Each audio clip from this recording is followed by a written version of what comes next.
Cet anime commence par montrer une fille nommée Sati qui est dans une bibliothèque, lisant une histoire sur un puissant sorcier de l'armée du roi démon. Dans l'histoire, l'armée du roi démon, dirigée par Ikk, attaque la ville d'Arsenam, la capitale du royaume humain. Pendant la bataille, Ikk et son assistant, un démon cochon nommé Giron, sont vus supervisant la guerre de loin. En même temps, le commandant de l'armée d'Arsenam observe ses troupes se faire massacrer par l'armée des démons depuis la fenêtre de sa chambre, jusqu'à ce qu'Ikk arrive et exige que le commandant se rende. Le commandant, voyant l'ennemi devant lui, se prépare à se battre, mais avec ses capacités, Ikk peut vaincre le commandant en un seul coup. Peu après, Giron arrive pour annoncer que l'armée des démons a remporté la bataille, ce qui pousse Ikk à ordonner à Giron de soigner toutes les victimes de guerre, y compris les humains.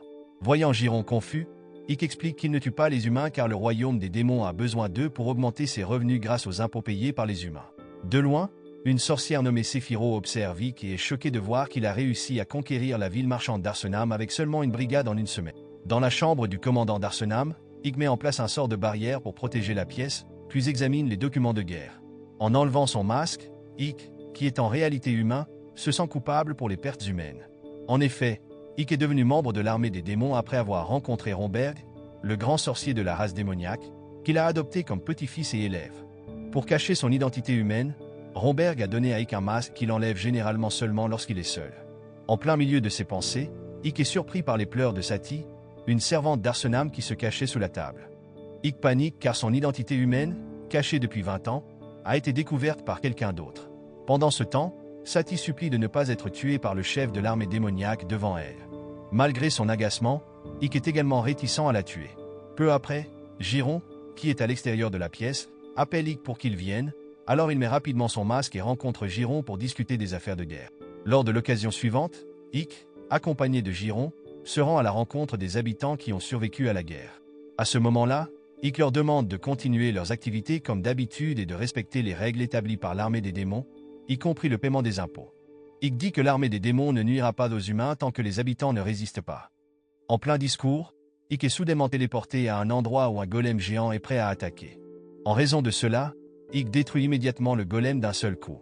Inattendu, tout cela a été l'œuvre de Séphiro qui voulait tester les capacités du petit-fils de Romberg. Bien qu'Ikk soit agacé par les actions de Séphiro, il ne se venge pas, surtout qu'elle est la seule démon qui connaît son secret. Séphiro explique ensuite qu'elle a téléporté Ikk dans le monde des démons car le seigneur des démons Dérocutant a convoqué Ikk pour avoir conquis Arsenam en si peu de temps. Sans perdre de temps, Ikk et Séphiro sont téléportés au royaume des démons. À Arsenam, Sati vient de se réveiller et essaie de quitter la chambre. Malheureusement, ses tentatives échouent car la magie de barrière d'Ikk empêche quiconque de facilement entrer ou sortir de la pièce. Piégée à l'intérieur, Sati erre dans la chambre jusqu'à ce qu'elle trouve une assiette de gâteau sur la table. Affamée, Sati mange immédiatement la nourriture. À son arrivée au palais des démons, Ikk avoue que son corps se sent étrange, et Séphiro explique qu'il est affecté par le poison du palais des démons car il est humain. Ils continuent ensuite leur voyage vers les portes du palais où les gardes procèdent à des inspections. Heureusement, avec l'aide magique de Séphiro, Ikk parvient à entrer sans que les gardes du palais ne se doutent de quoi que ce soit. Ils continuent ensuite leur chemin jusqu'à la chambre de Dérocutant. Au début, Ikk pensait que Dérocutant aurait une apparence terrifiante, mais de manière inattendue, c'était une femme magnifique avec des cornes. À ce moment-là, Ikk et Séphiro rendent immédiatement hommage à Dérocutant, qui loue rapidement les réalisations d'Ikk. Cependant, Dérocutant n'était pas satisfaite du fait qu'Ikk était réticent à tuer des humains. Rapidement, Séphiro essaie d'aider Ikk en changeant de sujet et en mentionnant qu'il est le petit-fils de Romberg, ce qui le rend plus sage que la plupart des démons. En écoutant l'explication de Séphiro, Dérocutant s'approche soudainement d'Ikk et dit qu'elle sent une odeur humaine et veut voir le visage derrière son masque.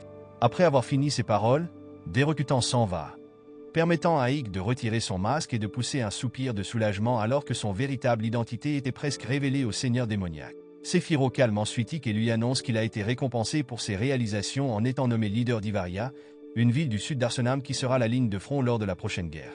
Lorsqu'Ikk retourne dans sa chambre, il voit Sati endormie, ce qui l'agace.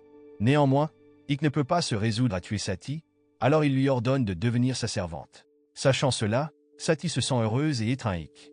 Peu après, Ikk part pour Ivaria pour voir la ville qu'il devra diriger. Inattendu, la ville est détruite à cause de la guerre, obligeant Ikk à la réparer. Selon Giron, il faudrait au moins 6 mois pour reconstruire la ville, mais Ikk demande que la reconstruction soit terminée en 1 mois. Par conséquent, les démons et les humains sont ordonnés de travailler ensemble pour reconstruire rapidement la forteresse de la ville. À cause de cela, Giron est impressionné par la solution d'Ick à leur problème et émet même l'hypothèse qu'il pourrait devenir le prochain roi démon. D'autre part, au palais des démons, Dérocutant est ravi d'apprendre que ses troupes ont remporté une nouvelle bataille contre les humains. En conséquence, certaines forces humaines auraient formé une alliance pour attaquer l'armée des démons. Dérocutant ordonne alors à ses subordonnés d'élaborer un plan pour s'assurer qu'ils continuent à gagner la guerre. En parallèle, Sati, dans la ville voisine, semble intéressée par un jeu de hasard. Malheureusement, Sati ne peut que regarder car elle n'a pas d'argent. En même temps, le marchand de jeux commence à flirter avec Sati, lui suggérant qu'elle pourrait le payer d'une autre manière. Peu après, les vers utilisés dans le jeu de balle flottent soudainement sans raison, révélant à tout le monde que le marchand les avait trompés, ce qui conduit la foule à attaquer le marchand. En même temps, Ick, qui avait provoqué l'afflottement des vers plus tôt, s'approche de Sati et la gronde pour être parti sans permission. Au cours de cette rencontre, Ick enlève son masque car il enquêtait sur les plans d'alliance de plusieurs villes pour affronter l'armée des démons. Alors qu'Ick et Sati se promènent dans la ville, ils voient des soldats royaux se précipiter quelque part. Ick se rappelle alors que les humains avaient précédemment tenté des alliances pour attaquer l'armée des démons. Bien que ces efforts aient temporairement repoussé l'armée des démons, le roi démon actuel, Dérocutant, est beaucoup plus fort et plus impitoyable que le roi précédent. Pour cette raison, Ick craint que les humains ne perdent et que de nombreux enfants ne soient réduits en esclavage. Quelques instants plus tard, Ick et Sati sont confrontés au marchand de jeux qui a amené un voyou pour se venger d'eux. Voyant cela, Ick sort son bâton magique et invoque des morceaux de glace qui immobilisent le voyou. De plus, Ick demande ensuite des informations au marchand sur les plans d'alliance. Au début, le marchand refuse de parler jusqu'à ce qu'Ick l'incline pour l'intimider, poussant finalement le marchand à divulguer ce qu'il savait. Selon ses aveux, les troupes de la ville, dirigées par Alistair, prévoyaient de capturer Ivaria d'abord avant de formaliser l'alliance pour améliorer leur image noble devant le roi. Après avoir obtenu cette information, Ick et Sati retournent à Barias. Le lendemain, Sati apporte une boisson à Ick, qui examine des documents dans sa chambre. En même temps, une démone nommée Lilith vient voir Ick et le gronde d'avoir Sati, une humaine, comme servante. En même temps, Sati est contrarié de voir son maître flirter avec quelqu'un comme Lilith, ce qui conduit à une querelle entre les deux femmes. Cependant, Ick est perplexe face au comportement des deux femmes devant lui. En fin d'après-midi, les troupes d'Alistair se préparaient à lancer une attaque surprise contre les forces démoniaques dans la ville d'Ivaria. Lorsque les troupes arrivèrent sur la colline près de la ville, elles furent perplexes face au silence étrange, ce qui amena Alistair à réaliser qu'il y avait quelque chose de suspect. Peu après, des soldats squelettes dirigés par Ick émergèrent du sol, accompagnés d'archers et d'or prêts à attaquer les troupes d'Alistair. Les forces d'Ick lancèrent attaque après attaque jusqu'à ce qu'Alistair ordonne à ses troupes de se retirer. Giron, observant la bataille de loin, fut impressionné par Ick qui avait obtenu des informations sur l'attaque prévue par Alistair, permettant ainsi aux forces démoniaques de préparer une contre-attaque. À l'insu d'Ick et de Giron, quelqu'un tira une flèche qui frappa Ick dans le dos. Giron paniqua en voyant Ick s'effondrer à cause de cette attaque mystérieuse. Cette nuit-là, le noble de la ville qui avait ordonné à Alistair de conquérir Ivaria était furieux contre elle pour avoir échoué à vaincre les forces démoniaques. En conséquence, le noble décida de l'emprisonner comme punition. En même temps, Ick retrouva enfin connaissance après avoir reçu des soins pour sa blessure, pour être surpris de voir Séphiro dormir dans son lit lorsque Séphiro se réveilla. Elle dit taquinement à Ick qu'il venait de s'amuser. Cependant, Ick ne crut pas les paroles de Séphiro, sachant qu'elle avait seulement aidé à soigner la blessure causée par la flèche dans son dos. Séphiro informa ensuite Ick qu'il n'y avait eu aucune victime lors de la bataille entre les forces démoniaques et les troupes d'Alistair. Malheureusement, c'était une mauvaise nouvelle car Dérocutant pourrait devenir suspicieuse du fait qu'Ick protège toujours les humains. Ick admit qu'il s'en fichait, son objectif principal en devenant commandant de l'armée des démons était de créer un monde pacifique où démons et humains pourraient coexister. Se sentant que sa tâche de prendre soin d'Ick était terminée, Séphiro lui fit ses adieux. Peu après, Lilith et Sati arrivèrent pour vérifier son état.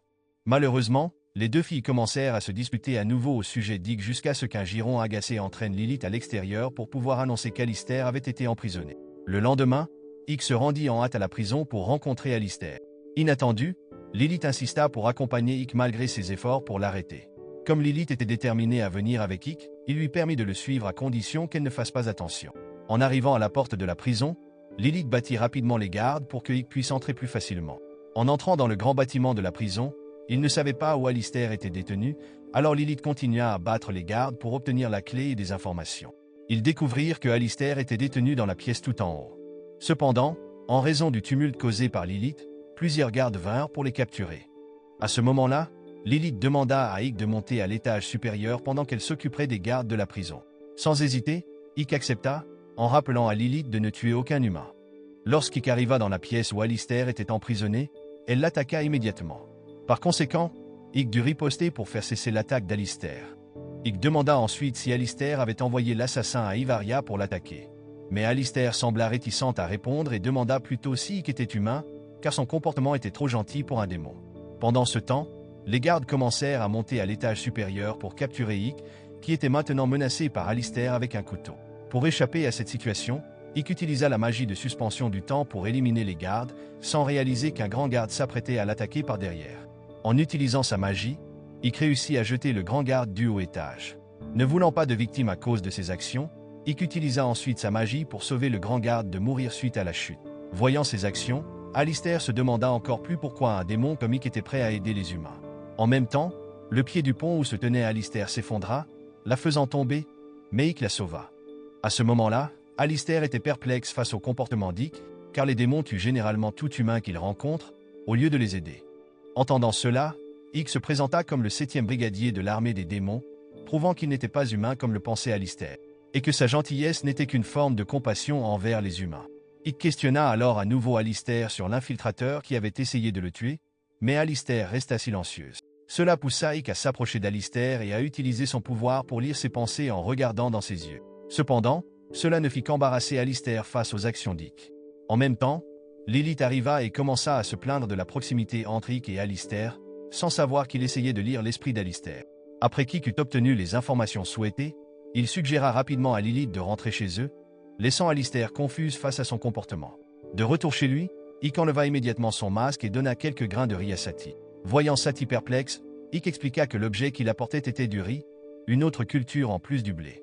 Ike mentionna qu'il avait doublé les impôts sur les cultivateurs de blé et leur avait demandé de planter du riz, qui a un cycle de récolte plus rapide.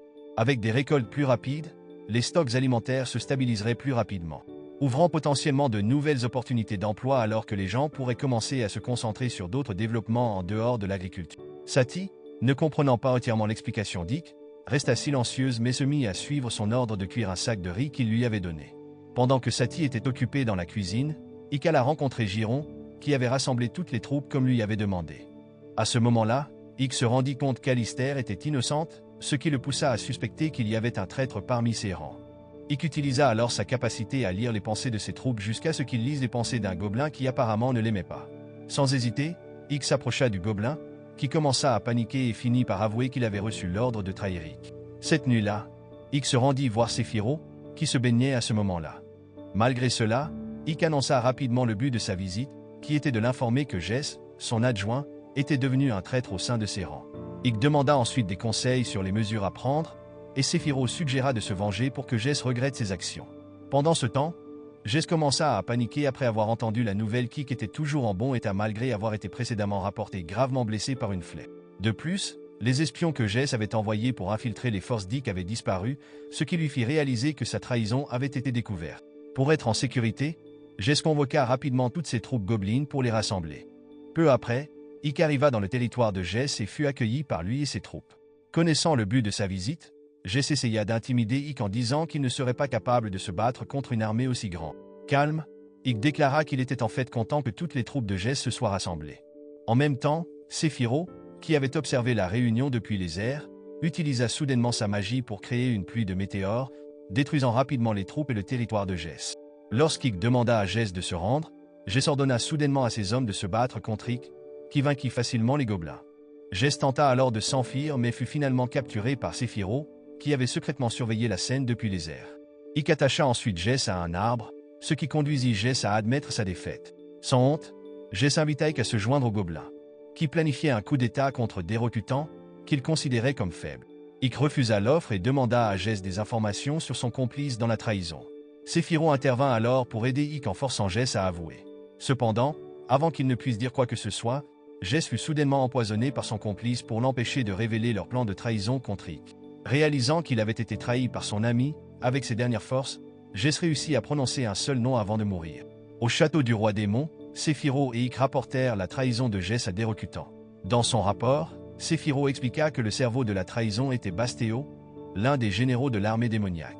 Inattendu, la personne dont il parlait entra dans la pièce, ce qui amena des recrutants à interroger directement le général Santet. Cependant, Bastéo nia les accusations et tenta de manipuler les faits, affirmant que Séphiro avait délibérément répandu de fausses rumeurs sur lui pour prendre le contrôle de la 3e brigade, qu'il commandait. Séphiro semblait prête à se battre, furieuse des accusations de Bastéo. Voyant cela, Dérocutant demanda à tout le monde de se calmer, révélant qu'elle était déjà au courant des intentions de Bastéo de la trahir. Dérocutant exprima également une plus grande confiance dans les paroles de Séphiro, bien qu'elle souligna que Séphiro avait négligé de surveiller ses subordonnés, ce qui avait conduit à la trahison.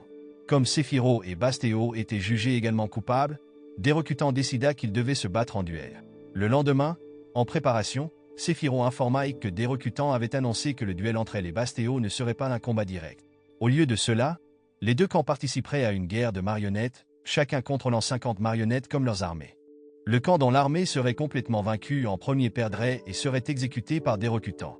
De plus, Séphiro ajouta que le duel pouvait être représenté par un substitut.